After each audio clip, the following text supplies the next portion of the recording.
Several connects here. Several connects. One is he's the William McKinley Distinguished, I'll underscore distinguished, Professor of Law and Public Policy at Albany. Now, as we all know who follow the wild world of Robert Jackson, Jackson attended and ultimately he had degrees conferred upon him at Albany Law School. So the only law school which can lay claim to Robert Jackson is Albany Law. He's our guy, Paul Finkelman. And in addition, he's the William McKinley Distinguished. Now, William McKinley also went to Albany Law, but most important, he attended Allegheny College, where many of us here in the audience attended proudly. And you know who you are because you're smiling, right, Skip? Yes. There you go, perfect. And so you've got Allegheny College, you've got all of those things, and it just goes on from there. Let me just briefly, you heard some of this earlier, he's the author of more than 150 scholarly articles, more than 30 books. He's an expert in con law, freedom of religion. He is civil liberties, American Civil War, where he spoke this morning down at the JCC roundtables. He's a hotshot. He's been a witness in several cases, been on C-SPAN, PBS, the History Channel, you know, and we continue to love him. But most important, now that Steve Cass is here, I can now conclude, so we can bring him up, is the fact that he was a key expert witness in the trial over who owned Barry Bonds' 73rd home run baseball. So with that, Paul, come on up. Robert Jackson Center was dedicated in May 17th, 2003. The dedication speech was given by Chief Justice William Rehnquist. Chief Justice Rehnquist would not give autographs to anybody unless they had read and presented his book, William Rehnquist. Then he would sign, gladly. I was with him the entire day, from 7 a.m. until he got left at 5 p.m. And I knew one thing for sure, our Albany Law guy, Paul, is the fact that Robert Jackson had no interest. There was no reference in his entire career, body of work, referencing baseball. There's no connect. Well, nobody's perfect. That's right. But he did. He is involved. He is sitting on the court when they decide Toulson versus New York Yankees. That's right. That's right. But he was pretty quiet on that one. So Rehnquist, his law clerk, was a big baseball fan. And so the entire time I'm trying to make this connect. I'm trying to make this connect between Jackson and baseball, because those are my two passions, and it had to go through Rehnquist. And I worked all day to try to have him sign a baseball. Because it was not a book. He said, no, I don't think so. Finally, as he was getting onto the plane, he signed this baseball. It's the ultimate trophy. But it gets better. 10 years later, on the 10th anniversary, Chief Justice Roberts is here. And Chief Justice Roberts, of course, worked for Rehnquist. Roberts, I knew from doing all of my due diligence that Roberts will not sign a baseball because people do what other, put up on eBay, and it has value. So again, I had 10 minutes of time with Roberts alone. I pulled out this baseball, and I showed him, and this is your boss signed this, and he didn't want to do it, but he did it for the good of the cause. I said, would you consider doing this for the good of the cause, and of course, in honor of your boss, William Rehnquist, and his boss, Robert Jackson? He looked at it,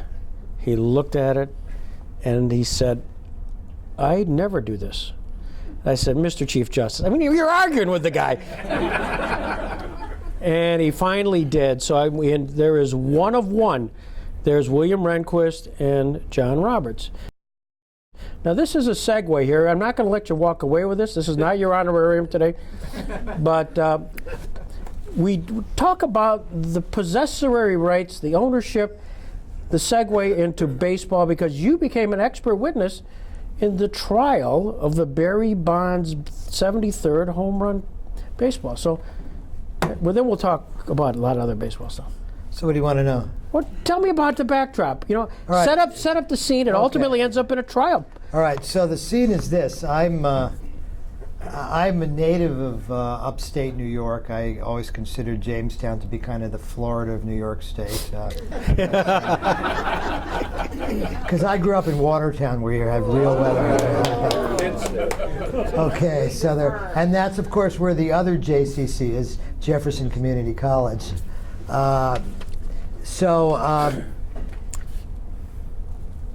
was teaching in Oklahoma. I was in Oklahoma for 7 years, and a friend of mine was running a conference in New York City on baseball and law. I had written a piece called Baseball and the Rule of Law, and so he said, would you like to come and be at the conference? And I thought, yeah, I want to go to New York for a little while, get a good meal and hang out. So I said, sure. And I started to prepare a paper on the way in which baseball affected racial integration in the country, because I think that, in fact, the signing of Jackie Robinson in many ways is as important as the Brown decision in changing the American culture and the American climate. The fact that by the time the Brown decision had been decided in 1954, significant numbers of Americans lived and died on what African American baseball players did for every summer affected their attitudes towards race. It's hard to be a New York Giants fan and a racist at the same time when Willie Mays is playing in center field. And similarly, it's hard to be a Milwaukee Braves fan when Hank Aaron is playing for your team. So the reality is that I think baseball is very important. So I started to write on baseball and integration.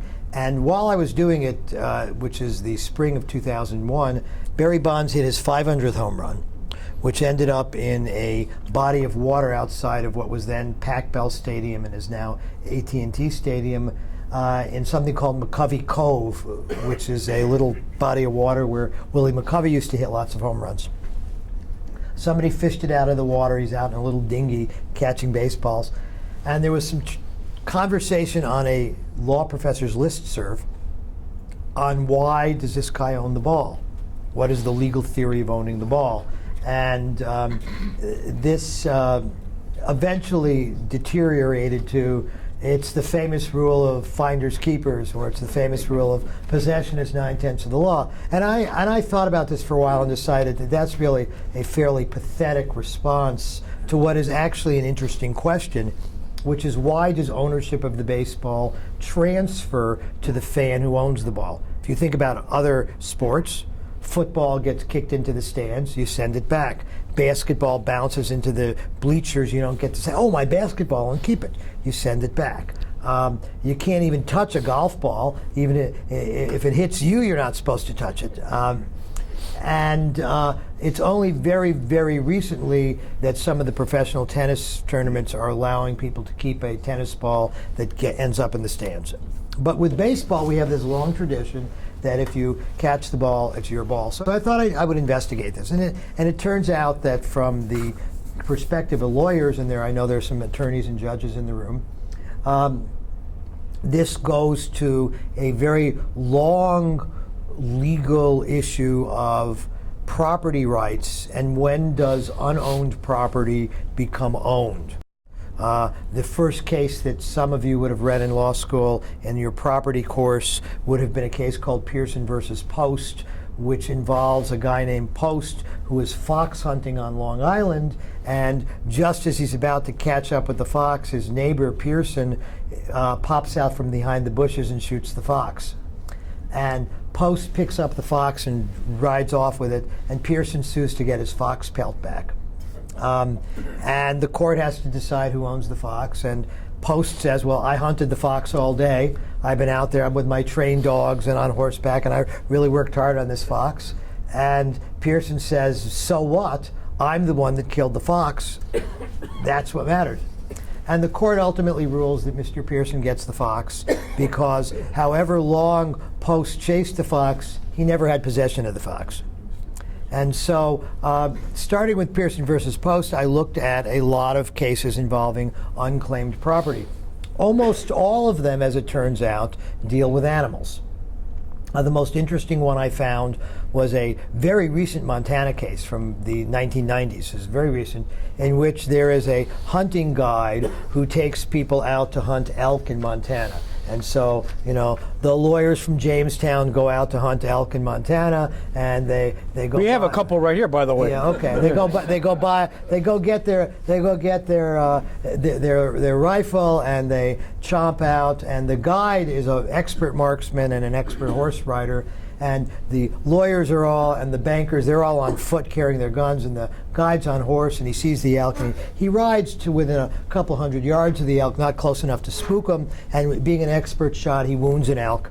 And then he turns to, the judge from Jamestown and says, "There's your elk, go get him." And the judge takes his rifle, walks up to the elk, dispatches the elk lying on the ground, and then takes the head home, puts it in his basement, and Greg comes over and says, "Wow, how'd you get that?" He goes, "I shot that elk in Montana. I'm a big game hunter." And he since he's not under oath to tell the whole truth and nothing but the truth, he's only told part of the truth and some of the truth, which is, yeah, I did shoot it. Yes, it was lying there bleeding, but I killed that elk. Right? So in this scenario, out pops the game warden, like kind of Dudley Do-Right at the Canadian Mounties, Out pops the game warden and arrests the hunting guide for exceeding his elk quota. That is, you can only shoot so many elk in a year in Montana. And the hunting guide says, "I didn't kill any elk."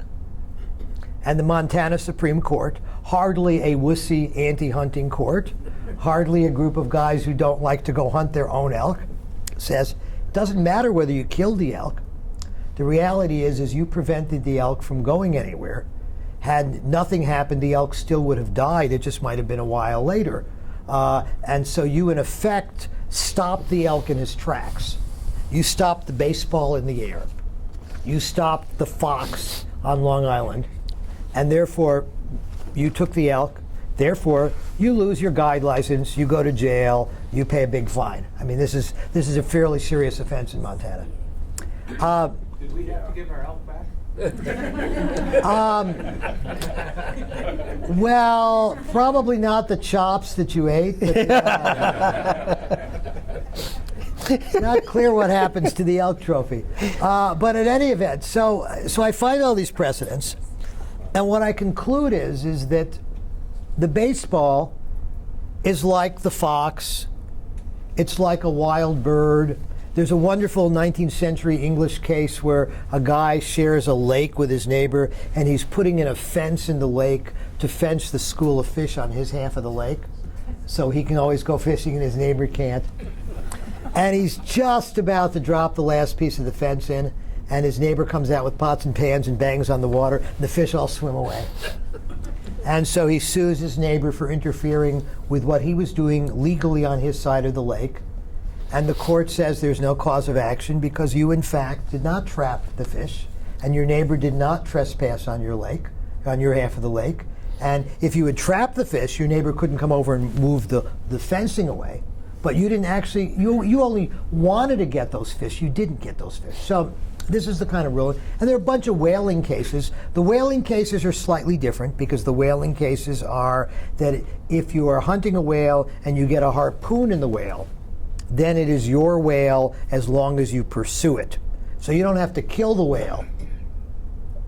You simply have to pursue the whale with your harpoon in it. And even if the rope breaks, if you still pursue the whale, it's your whale. And of course that makes perfect sense because the last thing you would want would be guys duking it out with harpoons in the Arctic Ocean over whose whale it is, right? So there are all these cases on this. So the first piece of my paper is about the acquisition of a property interest in something that is an unclaimed property. But the second piece is, by what right do you have to claim this property? Because the baseball is owned by the home team. At the beginning of every game, the home team provides 144 baseballs, 12 dozen baseballs, a gross of baseballs. They are all, before the game, the umpires sit underneath the stands and they rub the baseballs with something called Delaware River mud to take the shine off the new baseball. And you'll see in the middle of a game, umpire reaches in the back and gets a ball. And in a really long inning, every once in a while, the bat boy will come out and hand the umpire some more balls. So the team owns the baseball. So the question is, how does the ownership of the ball go from the team to the fan? And that leads to a very long history of baseball and how it evolved from a game where you used one ball for the entire game. And if the ball got hit into the stands, you threw it back just like a football today. Then around 1918, a batter is killed in the late innings of a game by a pitcher who's using a ball which is now completely black and dirty and unseeable in the dusk. This is before there are lights. And baseball decides it's time to change the rules, and they have to rotate the balls to keep them essentially visible, to keep them white. So you begin to rotate balls. And once they begin to rotate balls, some of the teams stop going after balls that are hit into the stands because it, after all, doesn't have much value. In the early 1930s, there's a case in New York City where a fan catches a foul ball. The usher tries to get the ball back. The fan refuses to give the ball back, saying, "It's my ball, I caught it." And the usher kicks the guy out of the stadium for disruptive behavior. He sues the New York Giants for breach of contract because the ticket is a contract to watch the game. And a jury in New York says, since a fan has a right to keep a baseball, it can't be a disrupting the game by refusing to give the baseball up to the usher who has no business trying to take the baseball away. So I study all this history, and I write an article about this. And then it's the fall of 2001, and my dean says, homecoming is coming here at University of Tulsa. Would you be willing to give a CLE, which is a continuing legal education program, for our law alums so they can come to homecoming? And then, of course, as those of you who understand these things, how the real world works, they can write it off because the CLE is, required for their legal training. So they get a free CLE and they get to write off a couple of days in Tulsa. So it's a win-win-win, right? And so I said, sure, I'll give one on baseball. I'll give one on sports law. And so we planned a CLE. One of my colleagues gives one on real law. He talks about Title IX in women's sports and suing school districts that won't have women's soccer and things like that. He's very successful at this. And I give a talk on why a fan owns a home run ball if he catches it. And of course, that makes the newspaper the next day. It's kind of like, man bites dog story. And that's Saturday. It's in the paper. It's cool. My dean's happy. Sunday, Barry Bonds hits his 73rd home run ball in the last game of the season. It's caught by a guy named Alex Popov, who comes to the game, sits in the same place every game, always brings his giant softball mitt. It's kind of just sort of being the size of a bushel basket. And Alex is about 6'3", and he's very athletic. He plays lots of sports. And when Bonds comes up to bat, you vacate your seat and you go to sort of an area where Bonds is likely to hit a ball. He sticks his hand up in the air and the ball goes right into his glove like it was meant to be. He doesn't have to, it's just there and the ball goes right in. He closes the glove, grabs it, wraps his arms around it, and then he's mobbed by about 12 or 14 people. He's knocked to the ground, his glasses are broken, he's bruised. And when the mob is finally cleared out, the ball's in the hands of a guy named Patrick Hayashi. There are two theories of what happened. One is that in this melee, he drops the ball. The other theory, which I think there's a lot of evidence for, because we have a TV film of what's going on, and we see Patrick Hayashi. He happened to have very distinctive where his hair is completely black except for one swath of gray in it. So we actually can follow Hayashi easily in the film. We see Hayashi literally diving into the pile and squirming his way towards where Popov is. So it's also possible that Hayashi pulls the ball out of the glove and ends up with it.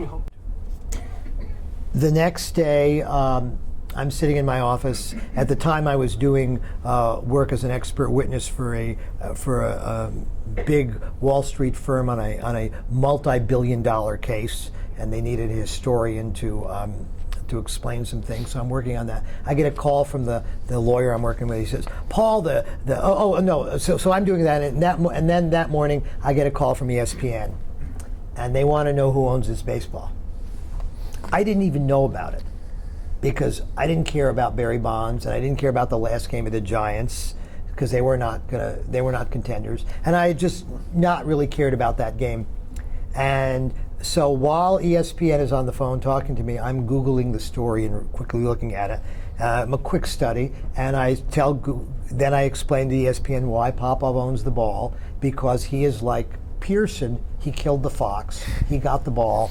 Once he has possession of it, it's his ball. And if it falls out of his glove, it's still his property. If I'm walking down the street and I find a $100 bill on the ground and there's no indication that it, belongs to the Jackson Center. It's just a $100 bill on the ground. If I pick it up and put it in my pocket, it's now my $100 bill. If 10 kids come and knock me down and the bill falls out and one of them grabs it, if I could identify that as my bill, it's still my bill, even though I dropped it. So I say it's Popov's ball. And later that afternoon, the law firm I'm working for, the lawyer I'm working with, calls me and says, "Paul, the senior partners really love your work. It's great stuff you're doing, but what impresses them is that you're on ESPN.com." So now we know what senior partners at law firms do all day. And the next day, Alex Popov calls me. And he says, "You want to see the film of me catching the ball?" I said, "Sure." He sends me a videotape of the film. I watch it. I say, "If you decide to sue, I'd be happy to be your expert." I immediately, of course, tell him he should settle this case because litigation is obscenely expensive. But he wants to sue. He claims he wants to keep the ball. He doesn't want to sell it. People think the ball's worth $3 million.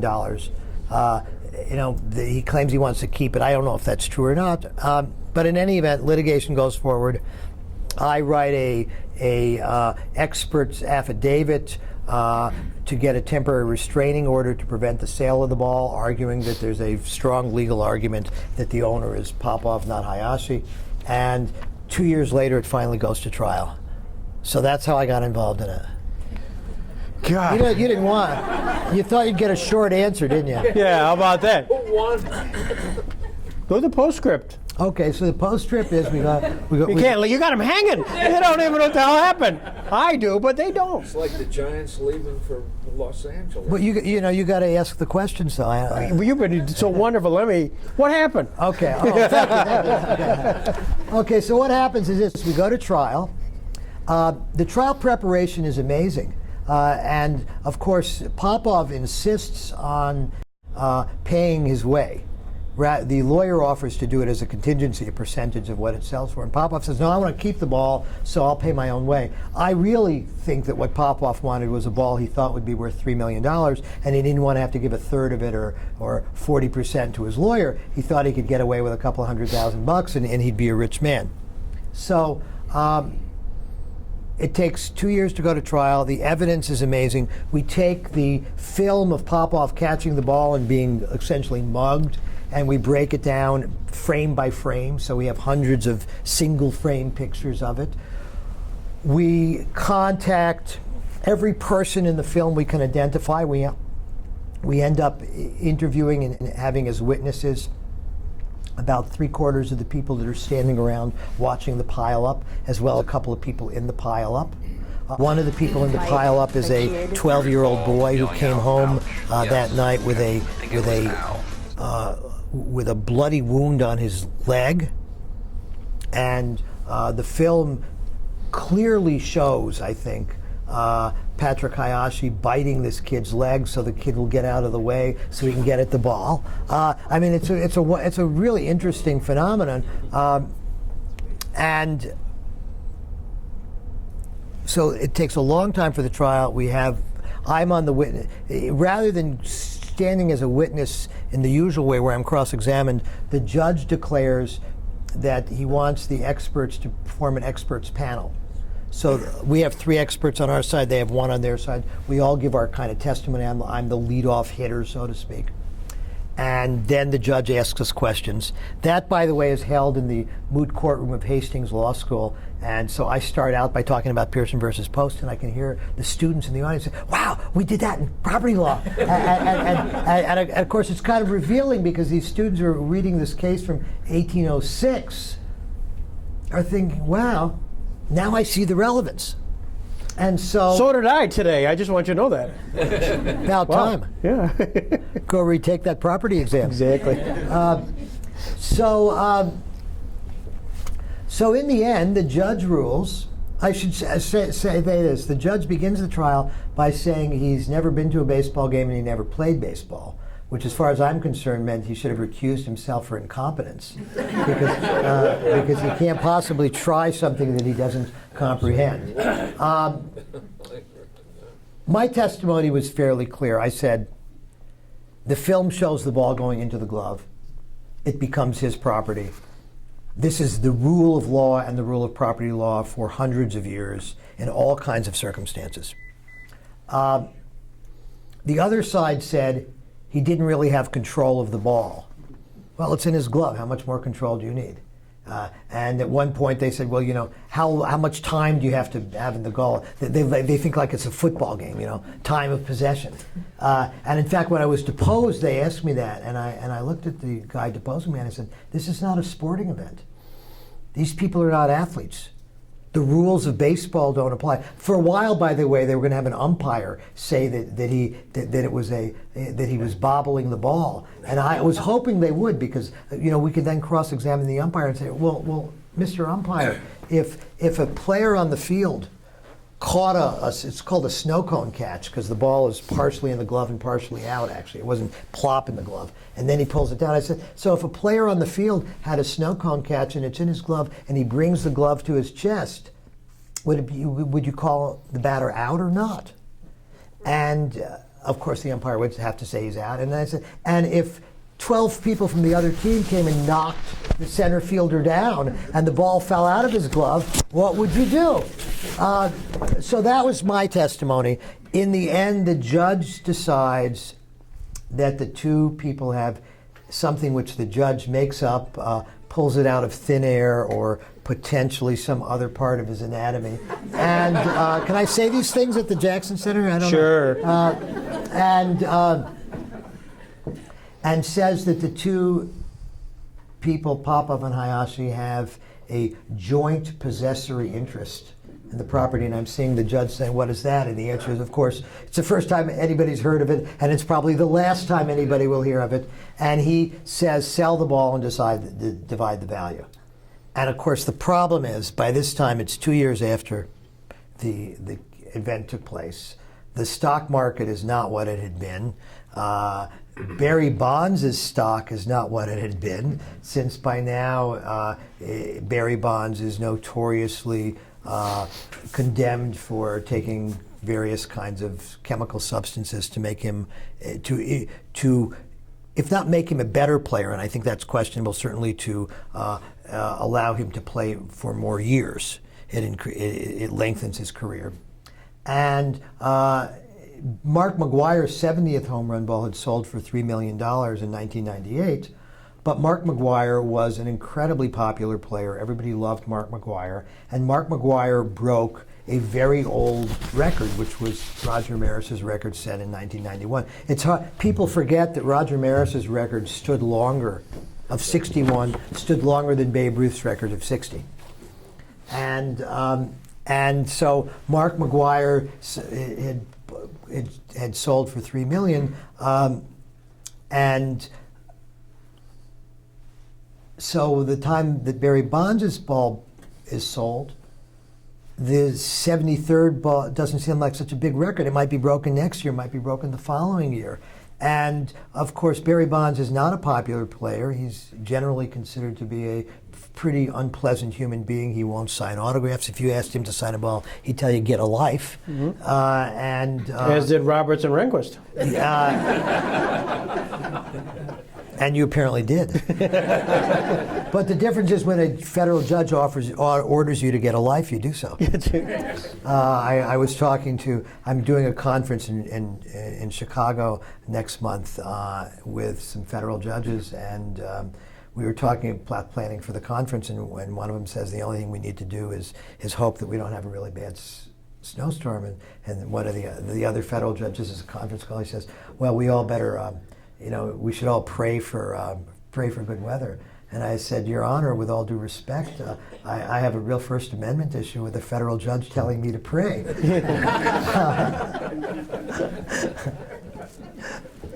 And then I followed it up by saying, and what happens if we all pray and we still get bad weather? What does that say about the value of your prayer?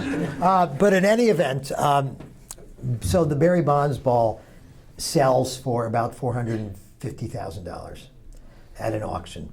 It's also sold in a very stupid way. An auction house calls up Popov and Hayashi and convinces them they should come to New York. They will get first-class treatment, stay at a 5-star hotel, have great meals, and there will be a televised auction on ESPN of just this one baseball. Well, anybody who understands auctions knows that you can't have a one-auction item. A one-item auction, you have to have an auction. They should have sold, 20 Mickey Mantle autographs, a Babe Ruth, build up. So instead, the auction takes all of about a minute and a half, sells for $450,000. So Popov ends up with about $2.25, and his lawyer's fees are about $350. Hayashi's lawyer's fees were the same, but Hayashi's lawyers decide to waive their fee because I think they realize that the publicity, they're a fairly big law firm in San Francisco. Popov was represented by a very small law firm, actually by a lawyer who's from Binghamton, New York, who ended up practicing in San Francisco, and he simply could not write off $250,000 or whatever, or $300,000. I never got paid from Popov. He didn't pay any of us, and his lawyer ended up having to sue him to get the money back. So it's a sad and tragic story for me.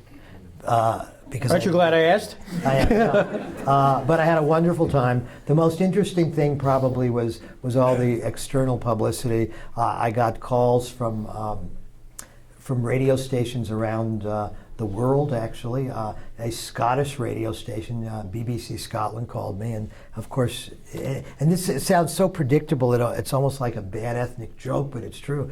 The Scottish radio station wanted to know why anybody would want to buy a used baseball. And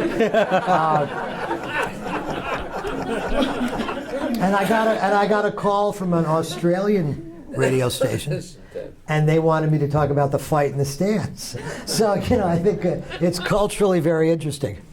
So I have a Paul Finkelman baseball card. And on it says Albany Law School, who owns the ball, the bat, the lineup card. Paul Finkelman, nationally known expert on baseball law. And I had 2 of these at one point. I traded one for a Roger Clemens. How'd I do? I don't know. That's an interesting trade. Because I was on a panel at Cooperstown with Roger's lawyer this summer for something called the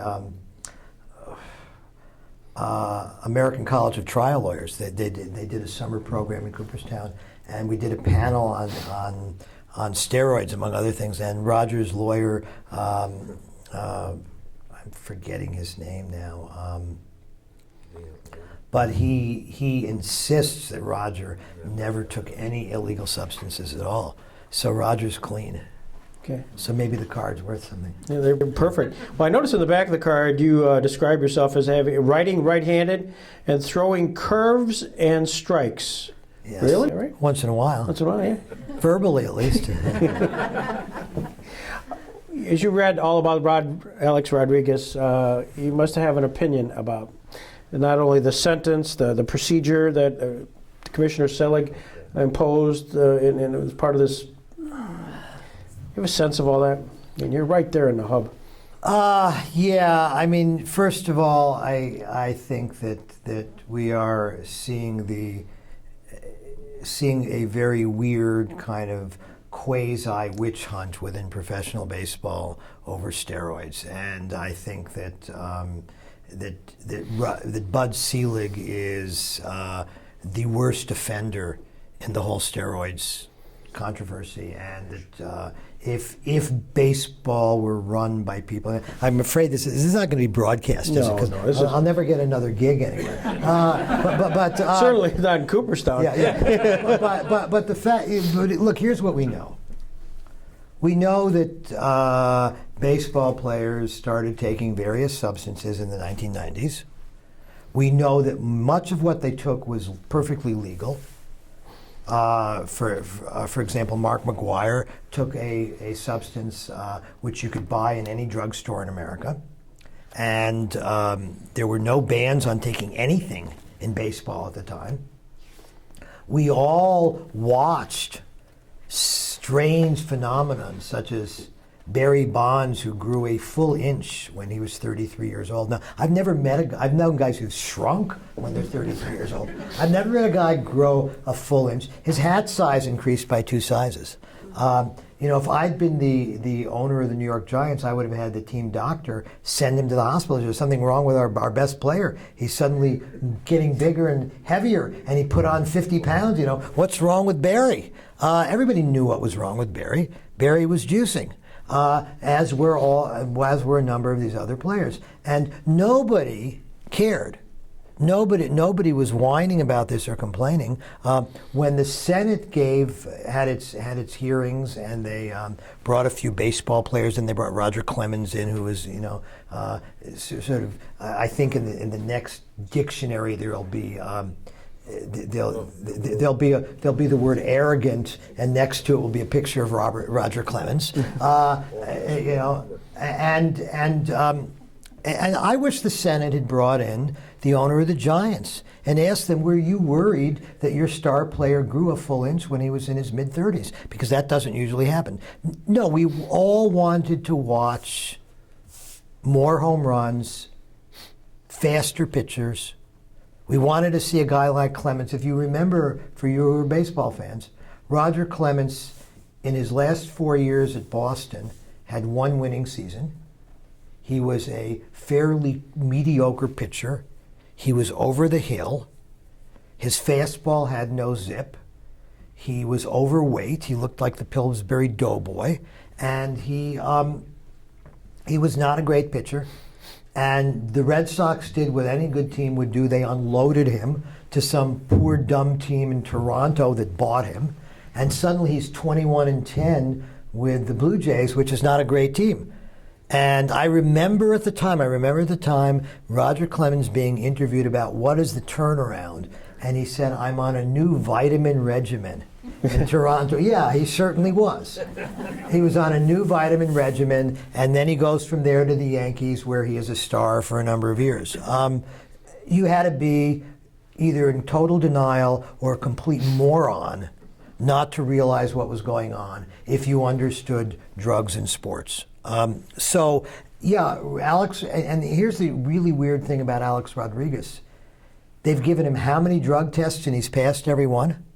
So you do have a question of due process of law. I don't know that Alex Rodriguez could be convicted in a court of law for having taken drugs when they don't find any drugs on him, they don't find any drugs in his system, and this stuff stays a long time in your system. They have no evidence of him being in possession of any of these drugs. All they have is a convicted criminal who makes these drugs saying I sold them to Roger Clemens, sold them to Alex Rodriguez. Now I have no love for Alex Rodriguez. As we say down in Louisiana, where I'm a visiting professor, I have no dogs in this fight. But it does strike me that we, as a culture, are very happy with enhancement drugs, as long as nobody really talks about it very much. I'm spacing on the names, so somebody's going to help me out here, I'm sure. The guy who hit more than 500 home runs for the Orioles. Palmeiro, Rafael Palmeiro. Okay, so Rafael Palmeiro has been chased out of baseball for taking steroids. Does anybody remember what Rafael Palmeiro did after he left baseball? No. Oh, he was on TV advertising a certain blue pill that guys our age like to take. He was the Viagra guy. So in fact, It's a vitamin. it's a vitamin. Well, but the point is, we live in a society where we don't mind enhancements, do we? Imagine if we applied the steroids test to other fields. He shouldn't win the Academy Award because he had a facelift. And if he hadn't had a facelift, he wouldn't have got that movie part. She's had breast enhancement. Can't give her the Academy Award. You want to apply the drug rule to the Rock and Roll Hall of Fame? The only person left will be Pat Boone. And so it seems to me, and by the way, I'm not saying this to advocate taking steroids. I'm saying this because I think culturally, as a culture, the United States has to figure out what it wants and what it doesn't want. We live in an enhancement culture. What is historically the most prevalent form of drugs in baseball? Anybody know? Speed. Alcohol is number 2. Oh. Speed was number 1. Where do amphetamines come from? Anybody know? Okay, in World War II, we give all of our pilots who are bombing Germany, who are trying to kill these people on the wall before Justice Jackson gets to try them. We give all of our bomber pilots and their crews amphetamines. And they say when you get over Paris, you take one of these, and when you drop your bombs on Berlin, you take 2 more and you'll get back to London. So all of the U.S. Army Air Corps is flying on amphetamines, and they bring these amphetamines back to the United States, and every player who's ever talked about life in baseball in the 40s and 50s talks about bowls of reds and greens sitting in the stadium, sitting in the clubhouse. You take an amphetamine. And if you think about it, especially before the late 1960s, baseball players played 154 games. They didn't fly. It was all by train. You'd play a night game in New York, and you'd take a train to Philadelphia and you'd play a game. And then the next night you'd take the train to Baltimore, to Washington, and you'd play a game. And then you'd take the train out to Chicago and St. Louis. The only way to survive was to be taking amphetamines, and everybody was taking amphetamines all the time. The other interesting thing is and since we're talking rather than a lecture, I don't have the exact date in front of me, but the first known use of steroids was in the 1880s, not 1980s, 1880s, when a baseball player injected a serum made of monkey testosterone, which of course is what steroids are. It's a form of testosterone, of monkey testosterone, to extend his career, and that guy's in the Hall of Fame. Right. So we at least have to think about this. People will say, well, it's illegal. They were taking illegal drugs. Well, in fact, McGuire was taking things that were perfectly legal. There's no ban on steroids until Barry Bonds hits his 73 home runs. Most of his record, in other words, he's not breaking any rules of baseball. Football had banned this stuff. Cycling had banned it.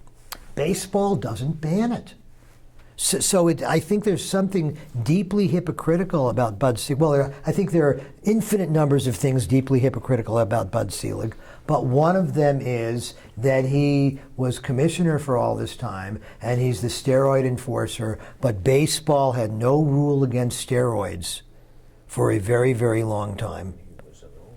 And the other guilty party, of course, is the Players Union, because the Players Union was opposed to steroid testing because they're trying to protect their players. But of course, what they should have been trying to do is protect the health and welfare of their players, not extending their careers.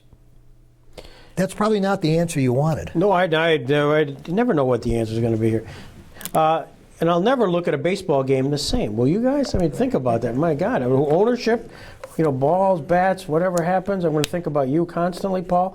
It's unbelievable. That's a nightmare. Yeah. and really, I'm looking at our former federal district court judge here, Judge McLaughlin, and thinking of Pearson Post. When was the last time you cited that case in one of your decisions? I don't think it ever made it into I mean, I've learned so much. And by the way, just so you know that Professor Finkelman will be back here for a CLE, so you can actually get credit. Because I know some of your lawyers are right now figuring you're going to sign a piece of paper and expect you're going to get an hour of this today, you know. But he will be back in May 6th to do that. We're going to draw a closure here, but you wrote an incredible article on the really baseball and the rule of law, and actually did an update of it. As you wrote that, and of course you were what was the one surprise as you're kind of gathering together all this information for this great article that appeared in the Thomas Jefferson Law Review? What was the surprise value? You know, that's an interesting question, and I may be that if I think about it, I'll come up with a surprise, but one doesn't come to me. Let me explain the article. I got into baseball and law because I had too many beers one day in Brooklyn when I was teaching at Brooklyn Law School with a colleague who was, unfortunately for him, he's a Cubs fan, so it's kind of, and alcohol really isn't the proper therapy for being a Cubs fan. Probably it's... Tom Becker will be so thrilled to hear this. I mean, probably it's a Smith & Wesson, but, you know,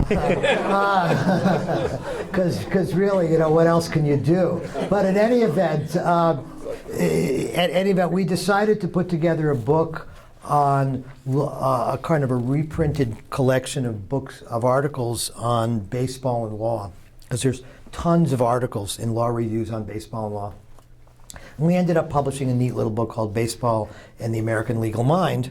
And in the process of that, I started thinking about, I had to write some introduction to this, so I wrote about baseball and the rule of law.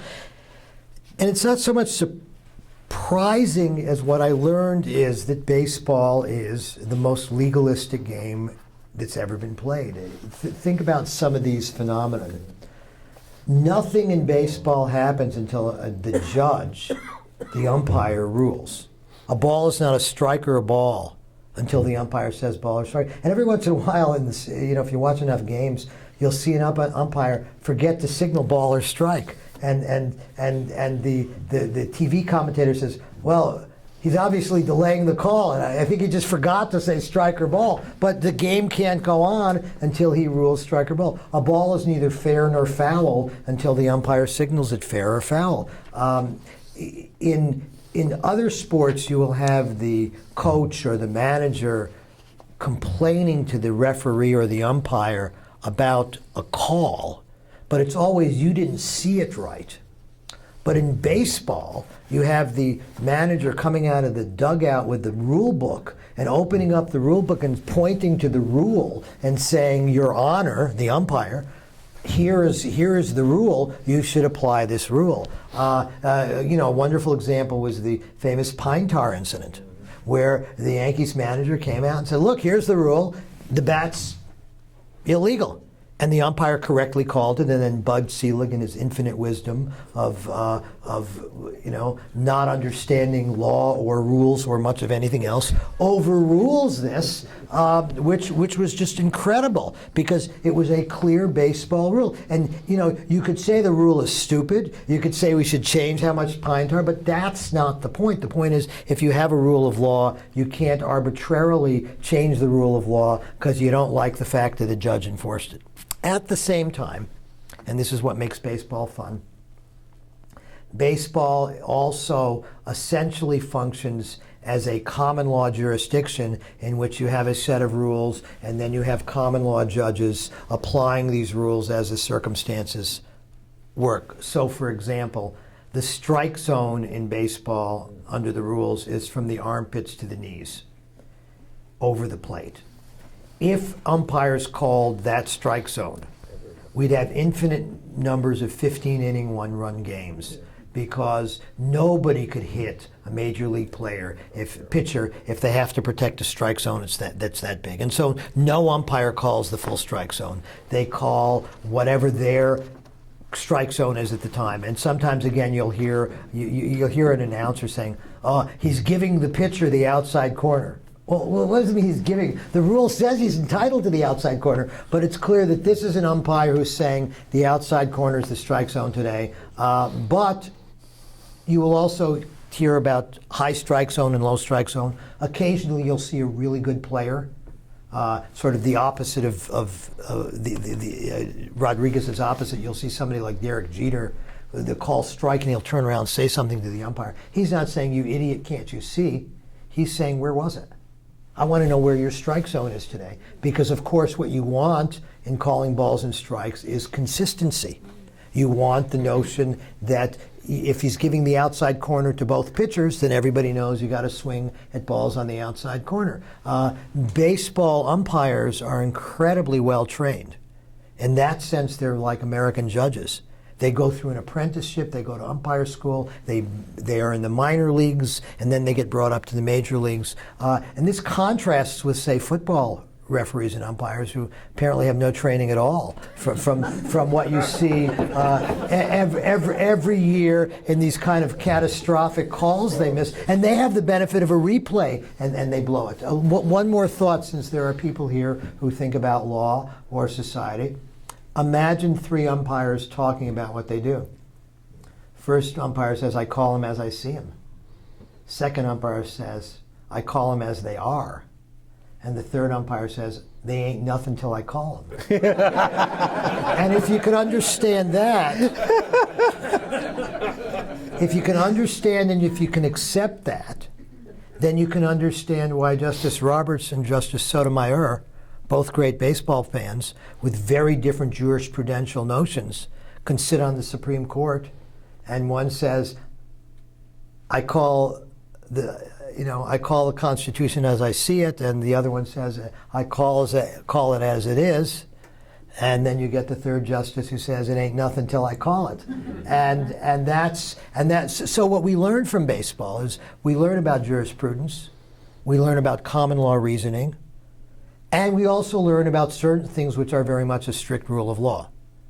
So that you may not, for example, touch an umpire when you're arguing with him. If you want to see a really brilliant manager, watch Joe Girardi go up to an umpire, because he puts both hands behind his back and he actually holds his hands together, because he doesn't want to start waving his hands and hit the umpire, because then he's going to get thrown out of the game. So he's got it really down, and he can go nose to nose with the umpire, but his hands are behind his back because he's learned that he doesn't want to inadvertently touch the umpire because he's thrown out. And similarly, while we can argue with a judge and we can skate near contempt of court, anybody who physically interferes with a judge is going to have very serious problems, which is one reason I think why judges in this country are most of the time protected.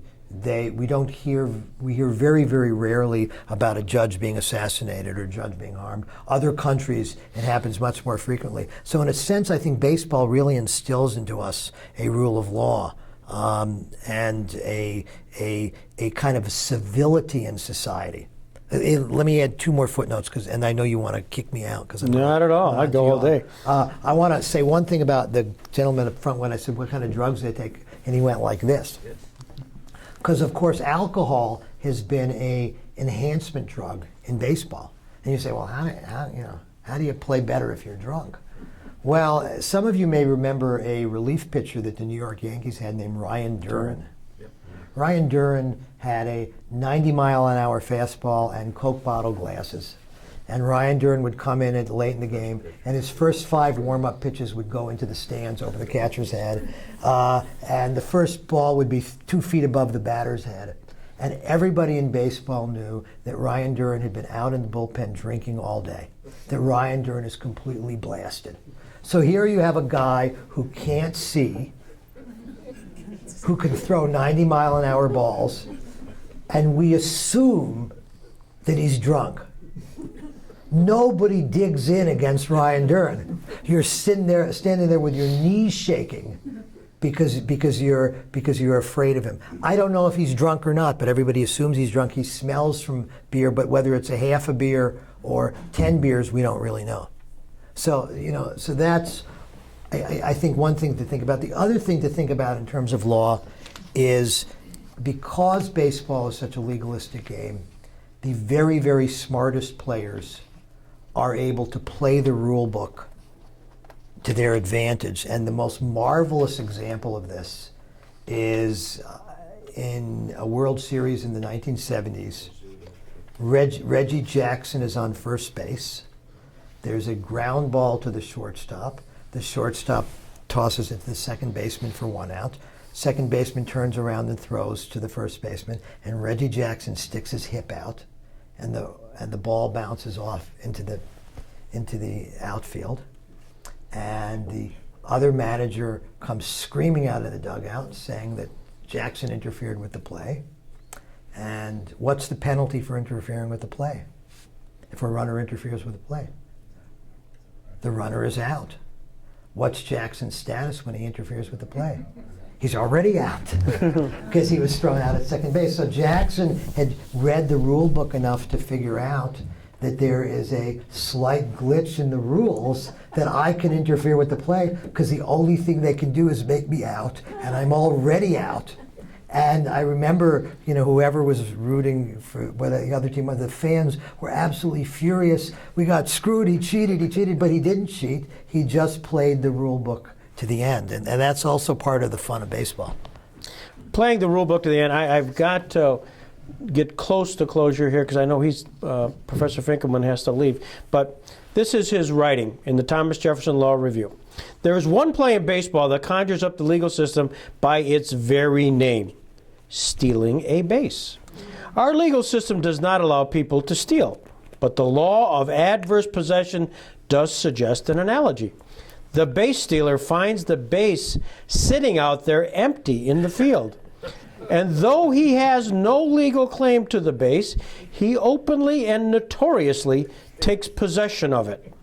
Similarly, the pickoff play may be the equivalent of evicting a trespasser who has no right to be wandering above or about the base path away from the base he is legally entitled to occupy.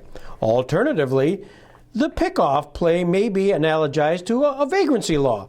Runners loitering between bases can be arrested by a throw from the pitcher or catcher. And once picked off, or in police parlance, picked up, the runners can be sent back to where, from the perspective of the defense, they belong, their bench. Because base stealing is permissible, only in baseball can the successful thieves be truly baseball heroes. That's Paul Finkelman. Thank you. Thank you. I really have looked forward to this moment, and needless to say, he and I, and certainly I, could go for forever on this thing here, but he's an incredible expert in many, many fields, but when it comes to sports and baseball, and for the lawyers who are interested, I've got all of his articles, and it's just tremendous reading. So, Paul, we look forward to seeing you in May. Thank you, and I just hope that now you're no longer on the bench. I'm not. Well, I hope those of you who are on the bench will cite my articles and your opinions. Forget about Pearson Bush's post. Judge Cass, there you go. There's your challenge. Terrific. Well, anyways, thank you so much. Thanks to JCC, the Lene Foundation, for all making this possible, but more importantly to Paul Finkelman. Thank you.